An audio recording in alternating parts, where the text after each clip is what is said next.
O Senado é uma casa sobre a qual nós temos que também ter olhar atento, porque tem muito poder. Aí você imagina, o presidente da República tem poderes e tem atribuições e tem prerrogativas. Mas se você for conferir na Constituição Federal, o Senado tem mais. Até mesmo o Supremo Tribunal Federal. Então essa engenharia que a Constituição Federal criou, esse mecanismo de poder, eu não queria usar a palavra mecanismo, né, mas vamos lá.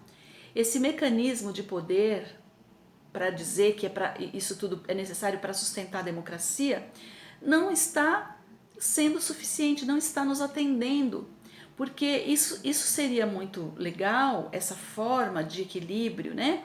De um poder depender do outro, um depender do aval do outro, seria muito bom num país sério. Num país, aí sim, onde as instituições funcionam. Mas no Brasil não funcionam, viu, senhora Vera Magalhães?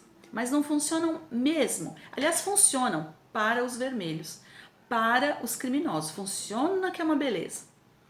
Então, nós temos que parar e refletir. De novo, nós precisamos de uma outra Constituição Federal. Outra coisa, o Conselho Nacional de Justiça, que foi criado para fiscalizar a parte financeira e administrativa do Judiciário, lá no artigo 103b da Constituição, vocês vão ver. Ele tem também uma atribuição de fiscalizar também a atuação, não só administrativa e financeira, dos membros do Poder Judiciário.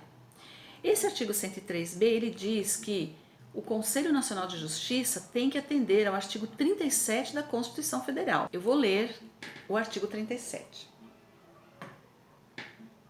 Artigo 37. A administração pública direta e indireta de qualquer dos poderes da União, dos Estados, do Distrito Federal e dos municípios obedecerá aos princípios de legalidade, impessoalidade, moralidade, publicidade e eficiência, e também ao seguinte. Então, lembra que eu falei para vocês no início que os princípios em direito são mais importantes do que as normas. Então vamos falar. O que é o princípio? Aqui está dizendo que a administração pública, direta e indireta, de qualquer dos poderes, deve obedecer a esses princípios que eu vou explicar rapidamente. Princípio da legalidade. A lei deve ser observada. Porque o que é um Estado de direito na democracia? É que a lei deve ser respeitada, a lei deve ser obedecida. E o governo e as instituições devem ser o primeiro súdito da lei, devem dar o exemplo. Princípio da impessoalidade, que é o que o Supremo Tribunal Federal não observa. O princípio da impessoalidade diz que a administração pública ela não tem que olhar o rosto de ninguém. Estou aqui explicando em palavras mais simples. Ela não tem que olhar o rosto de ninguém, ela tem que gerir para todos, obedecendo ao critério da igualdade, né? Que é a lei deve tratar os iguais de forma igual e os desiguais de forma desigual. Então, não existe amigo do rei. Esse princípio é para dizer exatamente isso, não existe amigo do rei. A administração pública deve seguir esse princípio da impessoalidade. Não tem que atender uma ou outra pessoa. Princípio da moralidade. Bom, esse é um princípio dos princípios, né? Nós nem precisamos falar muito, mas é que o agente público, aquele que atua como agente público em qualquer esfera de governo, em qualquer cargo, esse agente ele tem que seguir a mais estrita, a mais ampla moralidade, né? Os princípios de ética, de moralidade, de honestidade, de transparência, tudo isso está envolvido na moralidade, que é o que a gente não vê por aqui. E o princípio da eficiência, né? Todo o trabalho, toda a atividade do agente público, né? Da pessoa que está na administração pública. E aí, quando a gente fala de administração pública, a gente não está falando só do poder executivo. Aqui a gente está falando também daqueles que trabalham para o povo. E os ministros do Supremo Tribunal Federal são pagos com o nosso dinheiro. Portanto, eles têm sim que trabalhar com eficiência. E é exatamente o que a gente não vê. Porque o Supremo Tribunal Federal é um tribunal lento, é um tribunal burocrático demais, é caquético, é um tribunal que é um peso para o país, para o nosso bolso. Haja vista as lagostas e os vinhos, né? Haja vista as viagens bancadas com o nosso dinheiro. Tudo isso é para uma prestação de serviço muito, mas muito aquém do que o povo precisa e exige. Bom, isso é o que o Conselho Nacional de Justiça deveria seguir. Só que tem um porém. O Conselho Nacional de Justiça, ele é composto por 15 membros. Dois deles, os dois principais são o presidente do Supremo Tribunal Federal e um ministro do STJ. Aí eu pergunto para vocês, como é que um órgão vai fiscalizar o outro órgão se o órgão fiscalizado, um dos seus membros é presidente do órgão fiscalizador? Tem condições uma coisa dessa?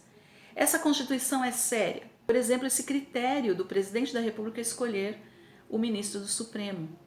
Mesmo os ministros do STJ, que é um outro tribunal que, viu? Um dia nós precisamos falar sobre esse tribunal. Então, para resumir esse vídeo, a questão é a seguinte, na minha visão. Eu sempre propago essa questão de nós irmos para as ruas e eu acredito muito nisso. Nós conseguimos muitas coisas boas indo para as ruas. Só quem não quer ver é que pode dizer, não está adiantando ir para as ruas. Agora, com relação ao Supremo Tribunal Federal, eu vou para as ruas dia 25 de agosto e convido vocês a irem também. Mas eu que sou uma pessoa, quem me conhece sabe que eu sou muito otimista. Com relação ao Supremo Tribunal Federal, eu não sou. Porque é um tribunal de última instância. Eles já rasgaram a Constituição Federal.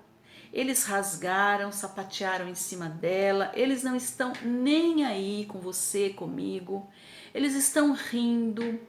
Se você for pegar cada ministro e for a fundo na vida deles, vai sair muito podre dali.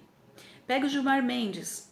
Gilmar Mendes está envolvido em muita corrupção. O Toffoli, aquela questão da reforma da casa dele, a questão dos 100 mil reais que são pagos para o escritório da esposa dele. Então, nós não temos a quem recorrer quando a questão é o Supremo Tribunal Federal. Aí vocês poderiam dizer assim, eu vejo muita gente falando, mas e as Forças Armadas? Que Forças Armadas? Elas estão armadas para proteger quem? Porque o PT ficou 13 anos no poder, roubou tudo o que quis e, no entanto, as Forças Armadas ficaram inertes. Então, não se iludam. As Forças Armadas, elas estão armadas não para defender o povo. Agora, uma coisa que é curiosa na Constituição é que é prerrogativa do presidente da República escolher, nomear o comandante da Marinha, da Aeronáutica e do Exército. E nisso o Bolsonaro deveria atuar, sabe? Porque esses militares que aí estão, eu não vejo nenhum empenho, eu não vejo aquele amor que o próprio Bolsonaro demonstra ter pelo país. Eu não vejo isso nesses militares. Eu via nos de antigamente, que o pessoal falou que eram ditadores, ok, pode chamar do que for, mas aqueles, pelo menos, eles podiam até não ser tão patriotas, mas uma coisa eles tinham hombridade, eles eram homens, eles tinham coragem para peitar quem quer que fosse, e peitaram. A solução que eu vejo é das duas uma, ou nós mudamos essa Constituição para valer, uma nova Constituição, porque está surgindo uma nova sociedade. Lembre-se, a cada sociedade uma Constituição Federal. Nós somos hoje uma nova sociedade, nós exigimos respeito, nós somos na maioria um povo conservador, um povo de direita, um povo que é a favor da família, é a favor da boa educação, é a favor da ética, dos bons costumes, das aulas de educação moral e cívica que nós tínhamos. A maioria dos brasileiros é assim, tanto que essa maioria escolheu o Bolsonaro. Nós não queremos ideologia de gênero nas escolas, nós não queremos casamento gay, nós não queremos aborto indiscriminadamente, a não ser aquilo que a lei prevê, que já é suficiente. Nós queremos respeito. E se nós queremos respeito, nós somos outra sociedade, porque a sociedade que vem até aqui é aquela sociedade manipulada pelo PT. O Supremo Tribunal Federal é o PT. O PT é o Supremo Tribunal Federal. Eles estão lá a serviço do PT e dos partidos de esquerda, e só. E eles não têm o menor problema, nós vimos essa semana, os deputados vermelhinhos estavam numa sessão importantíssima para votar a reforma da Previdência, ainda que eles fossem contra, mas era uma sessão importantíssima. Eles souberam da notícia e foram lá imediatamente para o Supremo Tribunal Federal para fazer a baixaria, que eles só sabem fazer isso, perante os ministros, e conseguiram por 10-1 que o Lula permanecesse em Curitiba. Agora, o Lula tem foro privilegiado, por um acaso? Ele é ex-presidente da República, ele nem deveria estar em Curitiba, ele já deveria, a meu ver, estar num presídio comum há muito tempo. Então, assim, nós não vamos conseguir mudar o país sem mudarmos essa Constituição, porque ela tem muitas brechas. Eu tenho certeza que ministros do Supremo ensinam para os advogados do Lula como fazerem para burlar alguns comandos da Constituição Federal e chegarem até eles. Eles ensinam, sim. Eles fazem isso. Os conluios e conchavos estão lá nos gabinetes dos ministros. Se vocês forem no portal Transparência, vocês vão ver o quanto de funcionário tem o STF. É um tribunal inchado, é um tribunal desnecessário. A meu ver, é desnecessário. Nós temos 4 instâncias, é muita instância. Somente uma nova Constituição poderia mudar isso. Eu acho que 2 instâncias tá bom demais com a legislação benéfica para o réu como é a do Brasil. Porque se nós tivéssemos uma legislação rigorosa, eu até poderia entender que nós poderíamos ter 3 instâncias. O réu no Brasil, ele é tratado como um herói, ele é tratado como homem de bem. Então, se nós temos uma legislação muito benéfica para o réu, se ela já é benéfica para o réu, por que nós precisamos de 4 instâncias? Porque se ela é benéfica para o réu, para chegar a condená-lo, precisa muito, né? E ainda ele tem 4 instâncias. Então, se a legislação vai continuar benéfica para o réu, 2 instâncias é o suficiente. Porque um juiz de primeiro grau, de primeira instância, sozinho, a gente chama de juiz monocrático, porque ele é sozinho, ele só vai decidir. Esse juiz de primeira instância, ele julga. Quando vai para a segunda instância, é um colegiado que vai julgar. Então não é um juiz só. Então tem o juiz de primeira instância e o colegiado de segunda instância, que são vários desembargadores.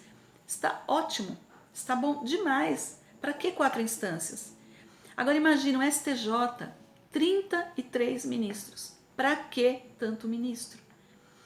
Então assim, nós precisamos falar em mudarmos a nossa Constituição, criar uma outra Constituição. É isso que eu defendo. E foi esse o vídeo de hoje, eu espero que você tenha gostado.